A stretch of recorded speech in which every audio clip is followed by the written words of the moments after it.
Tu veux que je te présente Scream? Sérieux mec, t'as jamais vu de film d'horreur dans ta vie? Non? Bah c'est que tu dois vraiment être une énorme chochotte.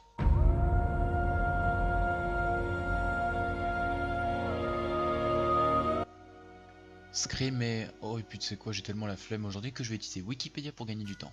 Scream est une série de films d'horreur ou slasher américains réalisés par Wes Craven. Elle s'inspire de la saga Halloween et de l'éventreur de Gainesville, Danny Rowling, et est tirée de plusieurs histoires réelles. Le principal scénariste de la série est Kevin Williamson. Seul Scream 3 a été écrit par un autre scénariste, Ehren Kruger, à la suite de l'engagement de Williamson sur la série Westland. Je rajoute aussi que la sublime bande-son est composée par Marco Beltrami.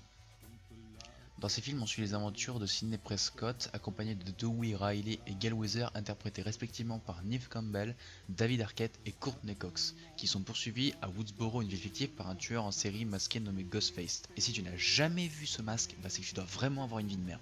Bien que les Scream soient des slashers, ils sont moins terrifiants et gore, à part le 4, que d'autres films du genre, de par son petit côté décalé et humoristique, puisque dans ces films, les personnages principaux, qu'ils soient les héros et même et surtout les psychopathes, racontent leurs histoires et les crimes comme s'ils étaient dans un film d'horreur, en inversant les rôles, ce qui crée parfois des situations étranges qui, alors qu'on devrait être en total stress parce que l'héroïne va mourir par exemple, le psychopathe raconte ses intentions et met son plan à exécution de manière assez ridicule. Par ailleurs, il y a aussi beaucoup de références à d'autres films d'horreur comme Hannibal Lecter qui sert d'inspiration au Ghostface des 4 films, et que c'est aussi pour ça que dans chaque film, les personnages se considèrent comme dans le film dans lequel ils sont. Par exemple, dans Scream 3, les personnages se considèrent comme le troisième film d'une trilogie et vont d'ailleurs apprendre ce qui constitue le troisième épisode d'une trilogie puisqu'ils savent que ça va leur arriver. Un autre point important de ces films est le suspense qu'il amène puisqu'on passe pas mal de temps à réfléchir et chercher qui est le tueur avant qu'il ne soit démasqué et que bien que quelques indices nous sont donnés, on n'arrive jamais à le prévoir.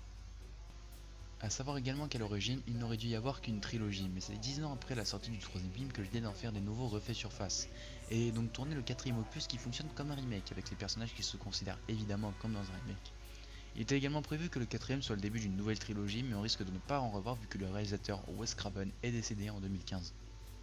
Il existe cependant une série télé Scream mais aussi quelques parodies comme Scary Scream Movie ou Scary Movie qui sont des films totalement différents et qui reprennent les bases des slashers en exagérant les points pour les rendre plus comiques. Sur ce, je te laisse, tu n'as plus qu'à aller les regarder puisque ce sont des films vraiment géniaux ou reprendre ta petite vie de merde au fond de ta grotte.